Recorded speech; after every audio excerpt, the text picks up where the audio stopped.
옆 사람에게 물어볼 수 있는 분은 한번 이 질문을 한번 해보시겠어요? 죽기 전에 꼭 가보고 싶은 곳이 어디세요? 라고 물어보십시오. 시작.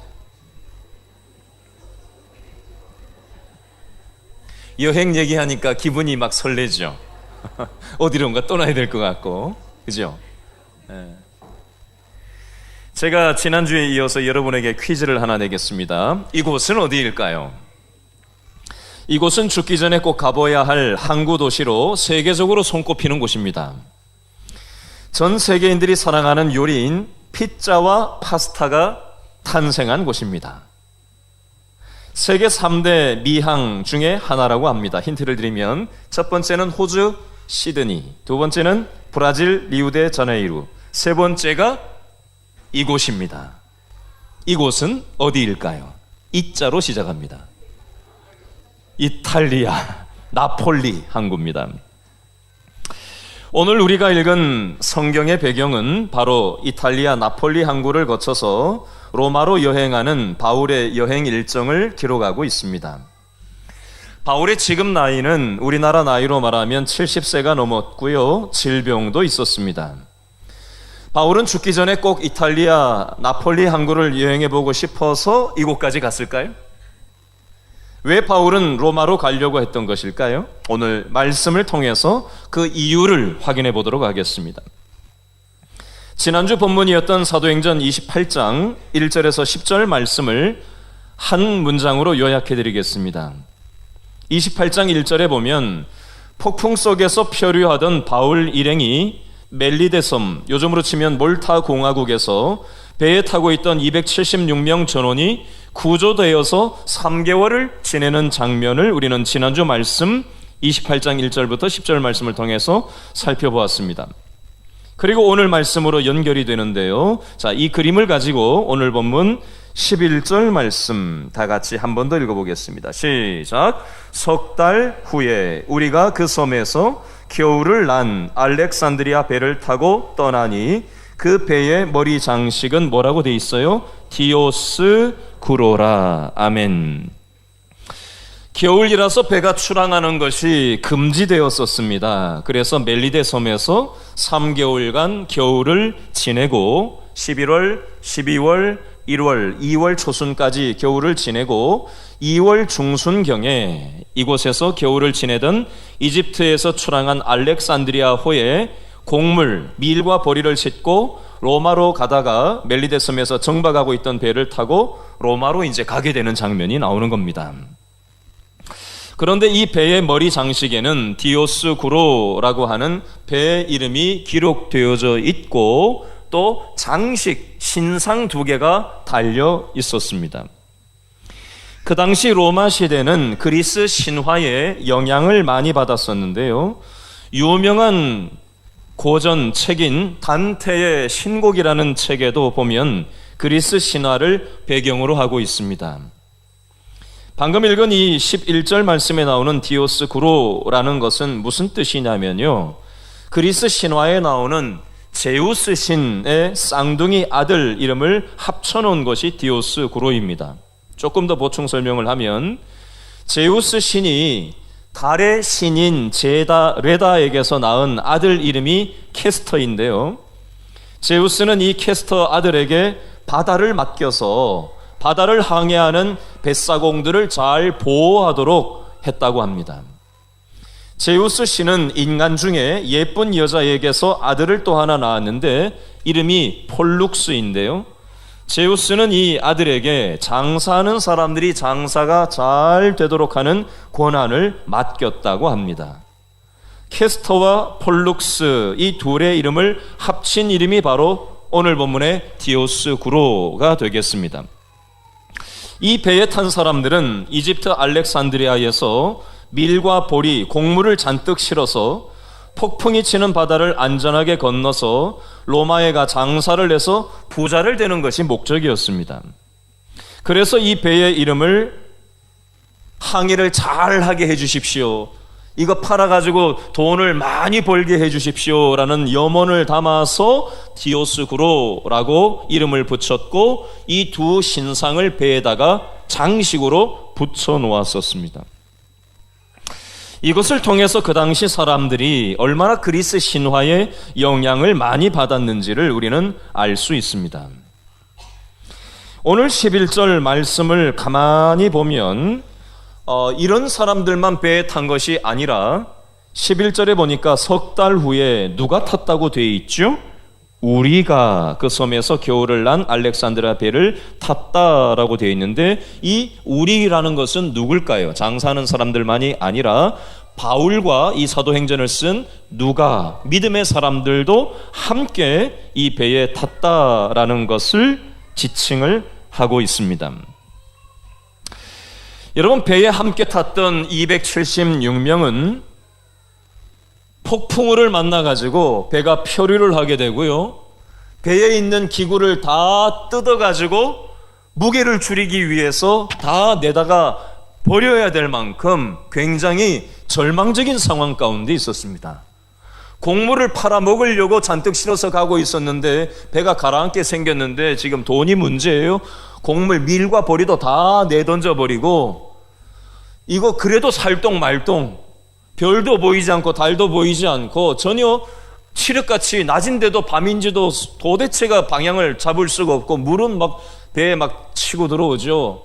사람들이 다 자포자기하고 절망 중에 절망에 빠져 있었을 때 사도 바울이 하나님이 주신 기도하다가 받은 마음을 가지고 벌떡 일어나서 안심하라고 얘기를 합니다. 2번이나 안심하라고 얘기하면서, 내가 기도를 해보니까 내가 섬기는 하나님께서 우리가 배는 망가지고 난파되고 깨지고 물이 들어오고 기구는 깨지고 다 내버리고 경제적인 손실을 당하기는 하겠지만 우리 생명은 하나님께서 살려주셔서 반드시 사도 바울 네가 로마로 가게 될 거니까 너하고 함께 가는 이 사람들도 반드시 함께 살 거다라는 말씀을 주셨으니 당신들 걱정하지 마십시오 라고. 그러니까 이제 먹고 기운을 차려야 배가 한국까지 끝까지 못 가잖아요. 배가 이게 있으니까 어때요? 헤엄을 쳐서 가야 되니까, 헤엄치려면은 2주일 동안 못 먹었으니까 사람들이 힘이 없으니까 먹을 건 먹고 힘을 내서 이제 배까지 저 섬에까지 가야 되니까 먹을 걸 이제 먹으십시오 해서 이제 먹게 하는 장면이 우리는 지지난주 말씀을 통해서 살펴봤습니다. 그리고 멜리데 섬에서 3개월 동안 머무르는 중에 독사에 물리기도 했는데 사람들 다 이제 바울 죽겠다고 했는데 죽지 않고 살아나는 기적도 경험하게 됐고, 또 하나는 이 전염병이 돌아가지고 약도 없던 시절에 사람들이 많이 죽어나가던 시절이었는데 기도해서 사도 바울이 사람들을 고치는 것을 276명이 고스란히 다 경험을 했어요. 그 사람들이 지금 이 배에 함께 탔다라고 오늘 성경은 기록을 하는 겁니다. 여러분, 어떤 면에서 우리가 살아가는 이 세상은 디오스쿠로라고 하는 이 장식을 가진 배와 같은 삶을 이 땅의 사람들이 그런 배의 모양을 하고 살아갈 갑니다.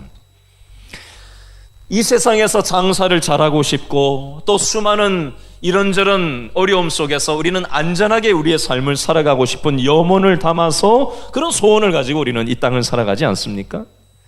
어떤 면에서 오늘 예배드리러 온 저와 여러분들도 이 디오스쿠로와 같은 이 세상의 배에 우리도 함께 타고 살아가잖아요. 그렇죠?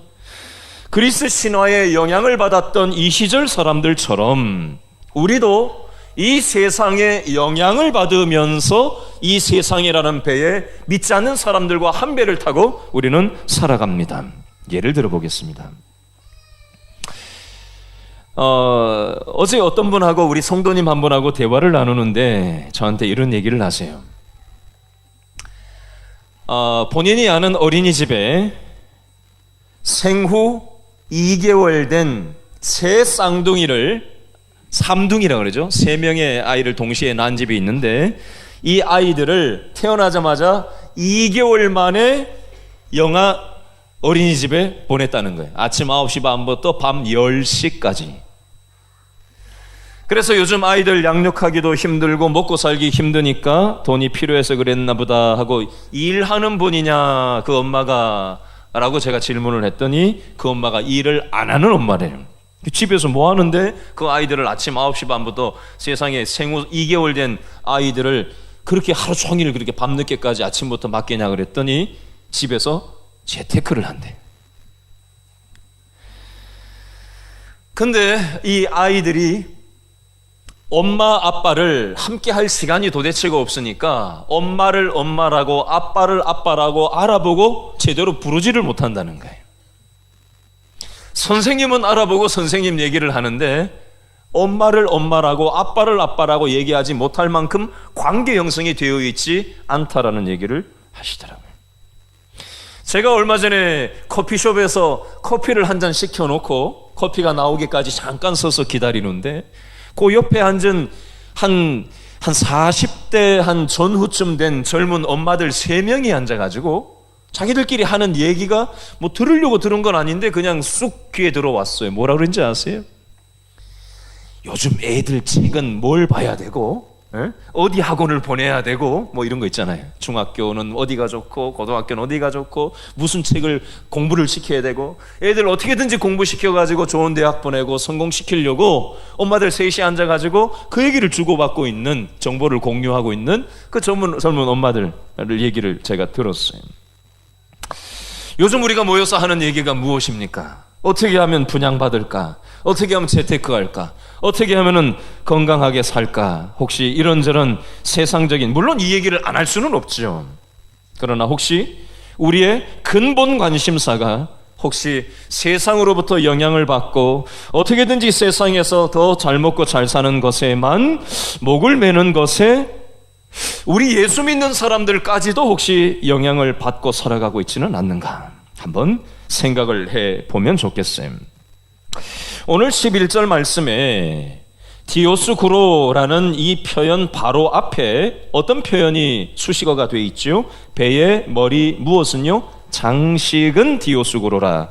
장식이라는 표현이 나와요. 제가 이걸 생각을 하면서 이런 생각을 해봤어요.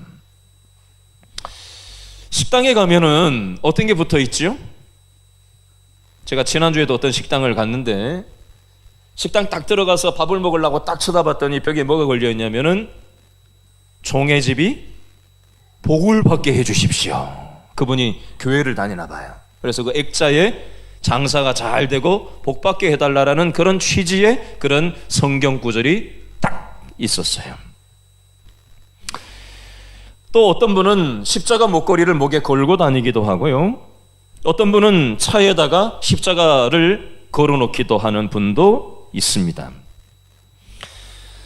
여러분, 사업을 하는 공간에 성경 액자가 있어야 됩니까? 없어야 됩니까? 있어야 돼요? 없어야 돼요? 있어야죠. 제가 지금 얘기하는 분위기가 괜히 있다고 했다가 이거 뭐 잘못했다고 할까봐 눈치를 보고 얘기를 못 하시는데, 차에 십자가를 걸어놔야 돼요? 말아야 돼? 어떤 게 맞는 거예요? 여러분, 그 장식이 있느냐 없느냐, 있어도 좋고 없어도 좋아요. 중요한 건 정신이 중요한 거예요. 정신이. 장식을 해놓았다고 해서 그것이 내가 복을 받고 하나님으로부터 보호를 받는 것을 보장해 주지는 않습니다. 여러분, 마치 내가 십자가 목걸이를 목에 걸고 십자가를 차에 걸어놓고 성경 액자를 내 사업장에 붙여놓는 것을 미신처럼 생각해서 마치 교회 안 다니는 사람들이 부적을 가지고 몸에 지니고 부적을 집에다가 모셔놓고 그걸 통해서 뭔가 복을 받고 보호를 받는다고 생각하는 것과 전혀 다를 바가 없이 정신없이 단지 장식물로만 십자가를 생각하고 장식물로만 성경 액자를 생각해버리고 하나님으로부터 영향을 받는 데는 신경을 쓰지 않은 채 세상 돈 버는 것에만 영향을 받고, 돈 번다 하면 그냥 와 하고 쫓아가고, 돈이 된다 하면 수단과 방법을 가리지 않고 하나님의 정신과는 관계없이 우리 자녀를 양육시킬 때도 어떻게든지 공부만 잘하게만 할 수 있다면 수단과 방법을 가리지 않고 목을 맨다든지 우리가 세상에 영향을 받는다면 어떤 면에서 우리의 신앙을 장식으로 생각하는 신앙에 불과한 정신 빠진 신앙생활일 수 있다라는 점입니다. 여러분, 이 대목을 한번 그렇게 생각을 한번 내 자신이 과연 어떤가 한번 생각을 하시면 좋겠고요. 자, 두 번째 교훈으로 넘어가겠는데요. 자, 12절과 13절 말씀을 읽고 이것을 통한 교훈을 좀 살펴보려고 하는데요. 자, 12절과 13절 말씀에는 이 바울 일행이 탄 배의 항로가 세 군데가 나오는데 어떤 지명이 세 군데가 나오는지 생각하고 동그라미를 치면서 따라오시죠. 12절 13절 다 같이 읽겠습니다. 시작. 첫 번째, 수라구사에 대고 사흘을 있다가 거기에서 둘러가서 두 번째 장소 레기온에 이르러 며칠 하루를 지낸 후 어떤 바람 남풍이 일어나므로 이튿날 다음 날 세 번째 장소 보디올에 이르러. 자, 동그라미를 해놓으시겠어요? 첫 번째 수라구사, 두 번째 레기온, 세 번째 보디올. 수라구사 옆에는 밑줄 그으세요. 사흘. 레기온 옆에는 하루. 보디올까지 가는데 보디올 앞에 이튿날 하루 만에 갔다는 거예요. 자, 요걸 설명을 좀 구체적으로 하겠습니다. 자, 멜리데 섬에서 배를 탄 이 일행은 첫 번째 북쪽으로 113km 지점에 있는 145km 지점에 있는 수라구사에 도착을 합니다. 그래서 바로 이동을 하지 않고 3일 동안 배가 정박을 하는데 왜 정박을 했느냐? 남풍이 불어야 배가 그 당시에는 동력이 없어요. 자칫 엔진이 있던 시절이 아니에요. 2000년 전 얘기잖아요. 그죠? 자칫 엔진을 가지고 모터를 가지고 배가 움직여가던 시절이 아니기 때문에 돛을 올려가지고 순전히 바람에 의해서만 이제 배가 움직이나든지 또 노를 저어서만 배가 바람과 노를 저어서 배가 움직이던 시절입니다. 그러니까 수라구사까지 145km 북쪽으로 올라가서 3일을 배를 안 띄웠다는 얘기는 남풍이 불지가 않고 북서풍이 부니까 바람의 영향을 받을 수가 없으니까 남풍이 불 때까지 3일을 정박하고 기다렸다라는 그런 의미로 보시면 되겠습니다. 이 수라구사는 이탈리아 최남단 시칠리아 섬 동쪽 해안에 있던 항구 도시였습니다. 이곳에서 3일을 머물다가 남풍이 불기 시작하니까 여기에서 이제 배를 띄워서 레기온까지 북쪽으로 113km 또 올라가는 장면이 나와요.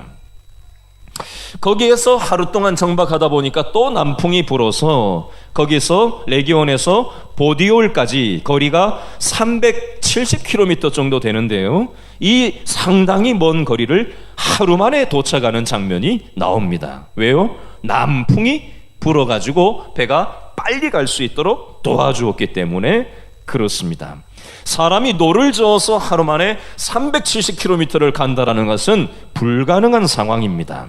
자, 이 세 군데 지명을 바람, 남풍에 의해서 이동하는데 남풍을 잘 만났을 때는 엄청난 거리를 빨리 갈 수 있고 바람을 못 만났을 때는 아예 가지도 않고 멈추어 섰다라는 이 대목을 통해서 한번 적용해서 한번 우리 자신의 삶 가운데 연결해서 한번 생각을 해보겠습니다.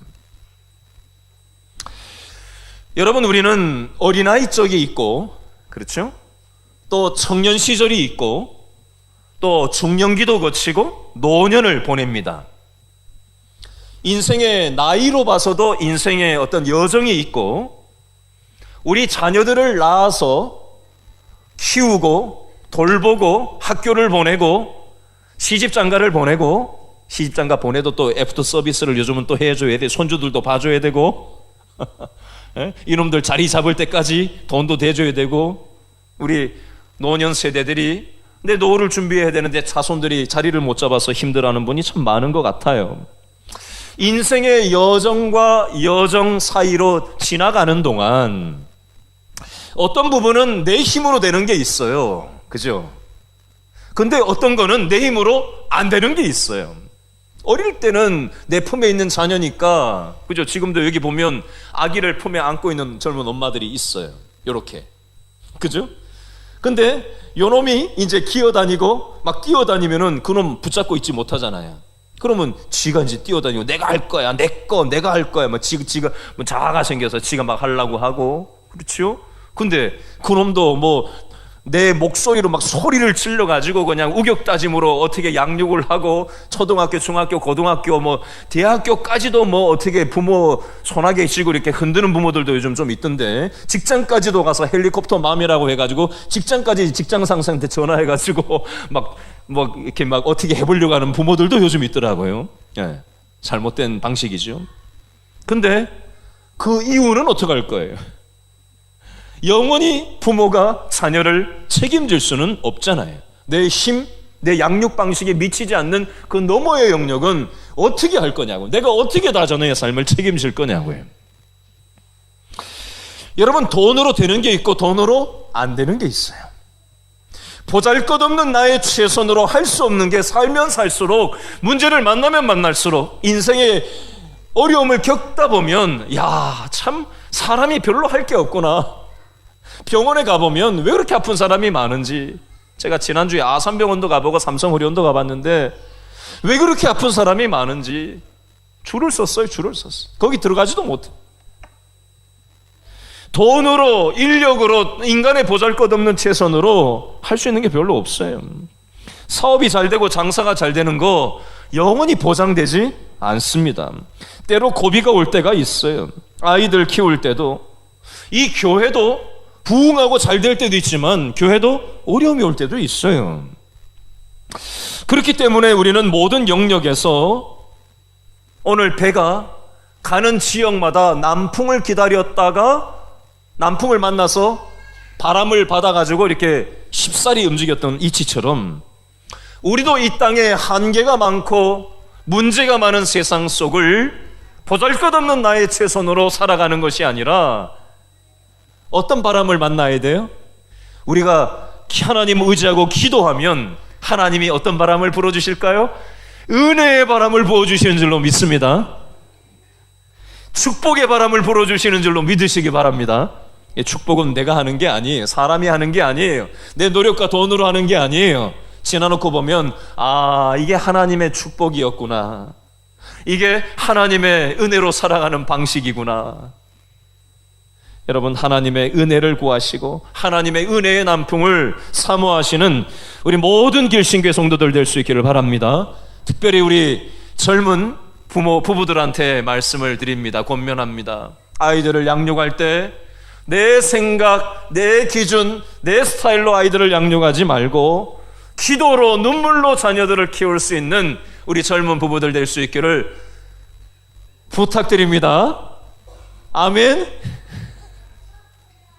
자, 14절 말씀을 세 번째 교훈으로 가서 한번 읽어볼까요? 14절 다 같이 시작. 거기서 누구들을? 형제들을 만나 그들의 청함을 받아 며칠을, 일에 7일을 함께 머무니라. 그래서 우리는 이와 같이 로마로 가니라. 15절까지요. 그곳 형제들이, 로마의 형제들이 우리 소식을 듣고 어디요? 앞비오 광장과 또 트레이스 타베르네까지 맞으러 오니 바울이 그들을 보고 하나님께 감사하고 어떤 마음을 얻었어요?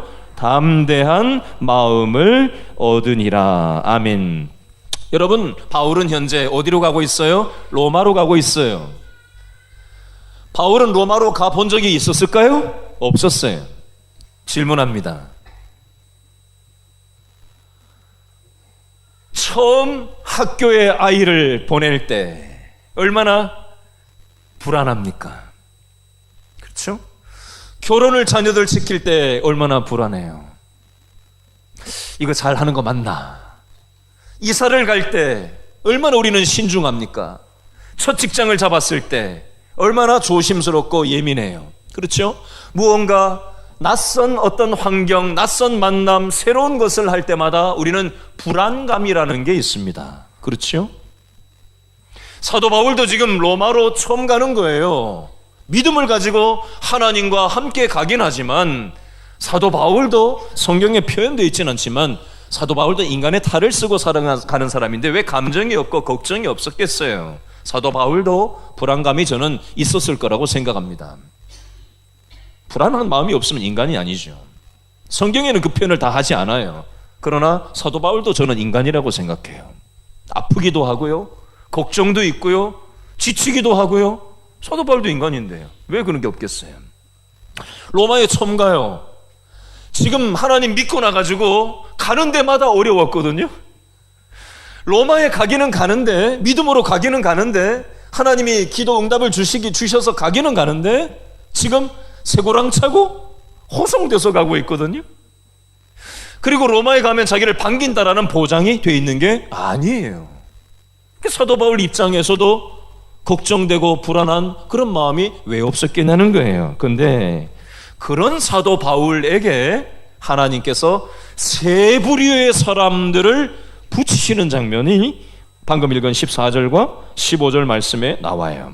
14절은 보디올이라고 하는 육지로 치면은 최고 이탈리아 남단 도시가 되겠는데요. 보디올이라는 항구가 되겠습니다. 이 항구에서 첫 번째 부류의 사람들을 만나는데요. 이 항구를 설명하면 이집트와 팔레스타인에서 오는, 특히 알렉산드리아에서 곡물, 밀과 보리를 수입하는 항구고요.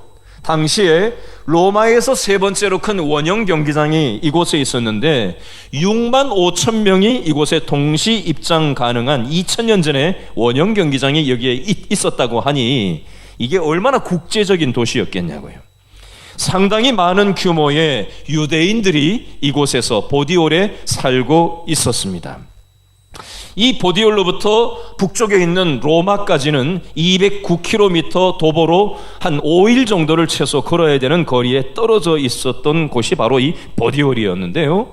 이곳에 도착하자마자 예수 믿는 형제들이 불안감의 새로운 땅에 발을 디딘 바울에게 찾아와서 이 백부장이 공물을 선적하고 내리고 행정 처리를 7일 동안 도착해서 하는 동안 예수 믿는 형제들을 만날 수 있는 기회를 줘서 7일 동안, 1회 동안 이 믿음의 형제들과 함께 교제를 하는 장면이 나와요. 사도 바울이 나만 예수 믿는 게 아니구나 라는 마음을 가지고 위로를 얻었던 것으로 보여집니다. 두 번째, 어떤 사람들을 만나느냐? 15절 말씀에 보니까 두 군데 장소가 나와요. 첫 번째는 아비오 광장이라는 곳이고요. 두 번째 장소는 트레이스 타베르네라는, 도대체 이게 뭔가 싶은 그 장소가 나와요. 여러분, 로마 하면은 그 당시에 세계 패권을 장악하고 있던 나라인데요. 일직선으로 길이 그 당시에 뚫려 있었고, 요즘으로 치면 요즘 아스팔트죠. 그 당시에 로마는 아스팔트가 없던 시절이잖아요. 어떻게 했냐면 큰 돌을 땅에 박아가지고 이 도로를 만들어 놨어요. 거기 이제 전차가 다니고 사람들이 통행하는 하이웨이, 고속도로와 같은 기능을 했던 것이 아비오 가도라는 곳이었는데요. 그 아비오 가도에는 그 당시 로마 식민지가 굉장히 전 세계적으로 100개도 넘었잖아요. 인근 지중해 전체가 로마 식민지였잖아요. 가서 전쟁을 하고 이기고 배를 타고 로마로 들어와서 아비오 도로, 이 고속도로로 쭉 행진을 로마로 하면 사람들이 대로에서 쫙 서가지고 막 환호를 하고 그냥 박수를 치고 그냥 환영을 하는 이 환영 행사가 그 당시에 있었다고 합니다. 근데 지금 사도 바울이 쇠고랑 차고 손에 수갑을 차고 이 길을 걸어가고 있는데 사도 바울이 얼마나 움츠려졌겠어요. 내가 믿음으로 내가 가기는 가는데 현재 몰골은 나이 들어서 병 들어가지고 쇠고랑 차고 이 길을 가는데 이게 좀, 우리도 믿음의 삶을 살아가다 보면 교회에서는 다 믿는 사람들이니까 별로 우리가 믿는 거를 신경을 안 쓰는데 막상 직장에 딱 출근을 하거나 돈 문제 걸리거나 자존심 걸리거나 아무도 내가 예수 믿는 거를 모르는 사람들하고 딱 얽혔을 때 왠지 움츠러들고 내가 예수 믿는 것을 드러내는 것이 괜히 손해보지는 않을까 싶어가지고 조심스럽고 밥 먹을 때 기도하는 것조차 눈치 보고 하는 그런 마음이, 쪼그라진 마음이 혹시 우리에게도 있지는 않습니까? 사도 바울이 지금 수갑 차고 그 길을 걸어가면서 그런 마음 느끼지 않았을까요? 이때 아비오 광장 위치가 어디였냐면요, 아까 보디올에서 이 로마까지 209km라 그랬는데 사도 바울이 지금 며칠을 계속해서 수갑 차고 걸어가고 있었어요, 로마를 향해서. 근데 로마로부터 아비오 광장까지가 한 69km 정도 지점돼요. 그러니까 사도 바울이 한 130km를 걸어온 거죠. 수갑 차고 쭈그러 들어가지고. 근데 거기서 누가 자기를 환영하러 나왔다는 거예요? 믿음의 로마의 형제들이, 신앙생활하는 사람들이 사도 바울을 환영하기 위해서, 마치 로마 병사들이 전쟁에서 이기고 전리품을 얻어가지고 당당히 그 길을 걸어가는 것처럼 그리스도의 대사로 사도 바울이 수갑을 차고 걸어가고 있는, 의기소침해서 걸어가고 있는 사도 바울에게 믿음의 형제들이 로마에서부터 69km까지 걸어 나와가지고 사도 바울을 환영을 하고 격려를 하는 장면이 나오는 거예요. 그리고 두 번째 장소는요, 트레이스 타베르네라는 곳은 집단 숙박지 같은 그런 곳입니다. 여관이라는 뜻인데요, 이곳까지는 이제 로마에서부터 한 53km 지점인데 거기까지 또 사람들이 나와가지고 또 환영하고 사도 바울을 맞는 장면이 지금 여기 나오고 있어요. 이것 때문에 믿음이 쭈그러들었던 사도 바울의 마음이 어땠다고 15절 셋째 줄에 나와 있죠. 트레이스 타베르네까지 맞으러 오니, 바울이부터 읽습니다. 바울이 그들을 보고 하나님께 뭐 했어요? 감사하고 어떤 마음을 얻게 됐어요? 담대한 마음을 얻게 됐다라고 표현을 하고 있습니다. 자, 오늘 성경 내용의 원리를 가지고 우리 삶에 적용해서 제가 이렇게 한번 얘기해 보겠습니다. 제 얘기를 해볼게요. 여러분, 목사가 언제 힘이 나는지 아세요? 제가 좀 전에 있었던 힘이 났던 일을 얘기를 예로 들어볼게요. 좀 전에 오전 9시 예배를 드리고 나서 어떤 성도분이 저한테 기도 부탁을 했어요. 그래서 요 3분단 3분의 2 지점에 제가 딱 다가가가지고 같이 그 부부하고 같이 얘기를 이렇게 저렇게 나누고 있는데, 그 집하고 아무 상관이 없는 분이 기도하려고 하는데 저쪽 뒤에서 보고는 와가지고 같이 몸에 손을 대고 자기 가족과 같은 마음을 가지고 함께 기도에 동참을 하는 거예요. 여러분, 제가 그 모습을 이렇게 보고 어떤 마음을 가졌는지 아세요? 목사가 어떤 마음이 들었게요? 힘이 났어요. 여러분, 목사는 언제 힘이 나냐면 성도가 서로 함께 기도해 줄 때, 서로의 아픔을 보고 나의 아픔으로 여기고 함께 그 아픔을 끌어안아 줄 때 목사는 힘이 나요. 어제 어떤 분이 저한테 찾아와서 이런 얘기를 하셨어요. 목사님, 지난 10월 넷째 주 새생명 축제 하는 날 본인이 기도했던 분을 모시고 오셔서 그분이 여기서 눈물을 철철 흘리면서 처음부터 끝까지 그러고 손수건 한 장을 다 적시고 돌아갔는데, 그분이 지금 일을 하셔가지고 매주 나오기가 좀 만만치 않아 하시는데, 그분 사업장에 좀 목사님 같이 가서 좀 만나주면 좋겠다 하면서 자기 얘기를 하는 게 아니라 그분의 영혼을 불쌍히 여기는 마음을 가지고 와서 얘기를 하는 것을 들으면서 제 마음이 어땠을까요? 힘이 났어요. 또 어떤 성도님 한 분이 저에게 찾아와서 이런 얘기를 지난주에 하셨어요. 목사님, 제가 새생명 축제 때 전도하신 분이 있잖아요. 그분이 지금 이러한 상황인데 그분 가정을 위해서 목사님 기도해 주시고 함께 해 주시면 좋을 것 같아요 라고 본인의 아픔이 아니라 상대방의 문제를 자기의 문제로 여기고 그걸 얘기하기 위해서 일부러 저를 찾아와서 얘기하는 그분의 그 모습을 보면서 목사는 힘이 나는 거예요. 어제 우리 성도 한 분하고 대화를 하는데 우리 성도님 한 분이 저한테 이런 얘기를 하세요. 본인이 예수 믿는다는 사실을 믿지 않는 사람들과의 관계 속에서 본인은 정확하게 얘기를 한대요. 나는 예수 믿는 사람이고 나는 이 기준을 가지고 살아간다 라는 얘기를 절에 다니는 사람한테도 얘기하고, 절에 다니든 어디 다니든 하나님을 믿든 안 믿든, 요즘같이 지난주에도 어느 인천의 아무개 목사가 뭐 어쨌다더라 하는 뉴스가 지금 뭐 난리가 지금 또 났어요. 마치 모든 목사들이 그런 것처럼 얘기를 하고 모든 기독교가 썩은 것처럼 이 세상이 얘기하는 이 시절에 내가 예수 믿는다라는 것을 절에 다니는 사람한테 당당하게 얘기할 수 있다라는 게 참 눈치 보이기도 하는 시절입니다. 그럼에도 불구하고 믿음의 용기를 가지고 그렇게 당당하게 자신의 믿음을 표현하면서 살아가고 있는 우리 길신교회 성도님의 그 고백을 들으면서 이 목사는 힘이 납니다. 여러분, 이건 목사만인 그런 게 아니에요. 우리 믿음의 사람들은 언제 힘을 받고 용기를 얻고 담대한 마음을 얻을 수 있느냐?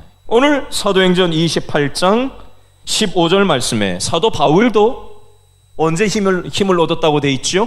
3번 반복해서 보디올에서 믿음의 사람들이 자기를 영접하고 15절에 아비아 광장을 150km 정도 걸어가고 있는데 로마에서부터 69km까지 걸어 나와가지고 자기를 환영하고 또 트레이스 타베르네까지 또 한 53km를 걸어 나와가지고 거기서 자기를 믿음의 형제들이 환영하고 하는 그 믿음의 교제를 하는 그 시간을 통해서 본인이 위로를 얻고 힘을 얻고 나 혼자 믿음 생활하는 게 아니구나라고 하면서 격려를 얻는 시간을 사도 바울도 겪었다라고 지금 표현을 하고 있습니다. 저는 우리 길신교회 성도들이 서로가 서로에게 위로자가 되어주셨으면 좋겠고 서로가 서로에게 믿음의 격려자, 서로를 축복하는 사람들이 되어주시면 좋겠어요. 어제 저녁에 생전 처음 교회 나오신 우리 최근에 교회 나오고 있는 성도님 한 분과 전화통화를 했어요. 부친이 71세이신데 당뇨 합병증으로 현재는 거동이 불편하셔서 현재는 눕거나 앉아있기만 가능한 상태고 병원에서는 더 이상 할 수 있는 것이 없다고 얘기를 했다는 거예요. 아버지가 이제 거의 마지막이라고 느끼고 계신데 많이 두려워하시는 것 같아서 목사님이 좀 기도해 주시면 좋겠다라고 해서 오늘 저녁 7시에 집에 찾아가서 기도를 해드리러 가려고 지금 약속을 잡아놨어요. 여러분, 저는 목사로서 목사가 뭐 하는 사람이에요? 하나님 알지 못하는 사람, 이 세상에 절망에 빠져 있는 사람에게 이 세상 돈으로가 아니라 이 세상의 복이 아니라 이 세상의 복은 기독교의 복이 아니에요. 여러분 착각하지 마세요. 우리는 영원한 복을 이미 현재 받고 누리는 사람들이고 내 옆에 가족이 됐든 친지가 됐든 이웃이 됐든 직장 동료가 됐든 하나님이 우리를 그 영혼을 우리에게 붙여놓으신 이유는 세상의 것이 우리에게 근본적으로 만족과 행복과 진정한 소망을 줄 수 없음을 우리를 통해서 영향을 주는 삶을 살아가는 그리스도의 대사로 우리를 불러주셨음을 인정하고 믿고 우리가 함께 그런 사람들이라는 것을 깨닫고 격려하고 위로하면서 우리는 세상으로 나가서 세상에 영향을 미치는 삶을 살도록 부름을 받았다는 사실입니다. 여러분, 사도 바울은 믿음의 형제 자매들로부터 이 격려와 위로를 받고 담대한 마음을 가지고 절망 중에 있는 사람들에게 이 복음을 어디 갖다 놔도 전하는 삶을 살았다라고 오늘 성경은 말씀하고 있습니다. 16절 말씀에 보니까 가택연금 상태로 약간 자유는 있었지만 거기에서 4시간마다 한 명씩 이 보초 서는 사람이 바뀌면서 사도 바울의 팔과 수갑 하나는 요즘의 수갑으로 치면은 옛날 수갑은 요즘 수갑하고 달랐겠지만 어쨌든 요즘 수갑으로 생각을 한다면 사도 바울의 손에 수갑을 채우고 이 사도 바울을 지키는 사람이 4시간 단위로 돌면서 수갑을 함께 차고 앉아 있는 거예요.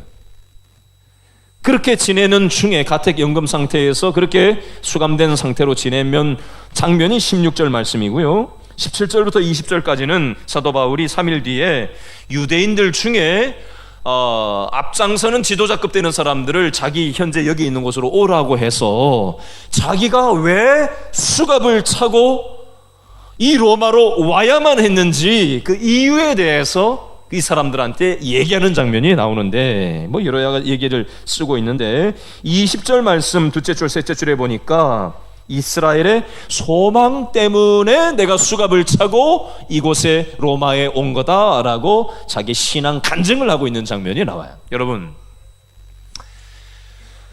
수갑을 찬 사람이 자유롭습니까? 아니면 수갑을 벗은 사람이 자유롭습니까? 물리적으로 봤을 때 우리는 수갑을 찬 사람보다 수갑을 벗은 사람이 더 자유롭다고 생각하는 경향이 있습니다. 질문해 볼게요. 여러분은 돈에 대해서 자유로우십니까? 여러분은 성공에 대해서 자유로우십니까? 혹시 성공이라는 족쇄에 채여서 평생을 갇혀서 살아가는 건 아닙니까? 혹시 이 세상의 물리적인 행복이 나를 가장 행복스럽게 만들 거라고 착각하고 그 행복이라는 족쇄에 채여서 이 세상에 목을 메고 끌려다니면서 그걸 어떻게든지 얻어내려고 갇혀 살아가고 있는 건 아닙니까? 돈의 족쇄에 채여서 혹시 내가 살아가고 있는데 이것이 나를 편안하게 만들 거라고 착각하면서 거기에다가 목을 메고 내가 하루하루 살아가고 있는 건 아닙니까? 여러분, 어떤 면에서 사도 바울은 물리적으로는 족쇄에 채워져 있었어요. 그러나 사도 바울은 돈에 대해서 자유한 인생이었어요. 이 세상 그 어떤 상황 속에서도 사도 바울은 자유한 인생을 살았습니다. 사람 눈을 보면요, 말을 해보면요, 이게 돈이 아무리 많아도 공허한 사람이 있어요. 세상 조건은 다 가지고 있는데도요, 그렇게 공허한 인생일 수가 없어요. 눈이 초점이 없어요.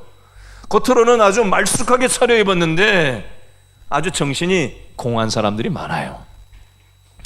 여러분, 하나님 아닌 다른 그 어떤 것으로 채워보세요. 그건 우리에게 진정한 자유를 줄 수 없습니다.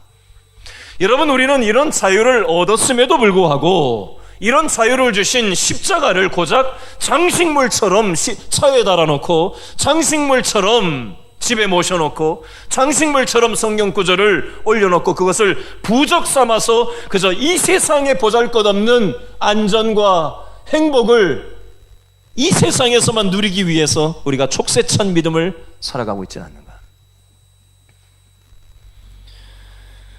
여러분, 사도 바울은 우리들에게 어떤 삶을 우리가 살아가야 될지를 우리에게 오늘 삶의 본을 통해서 말씀하고 있습니다.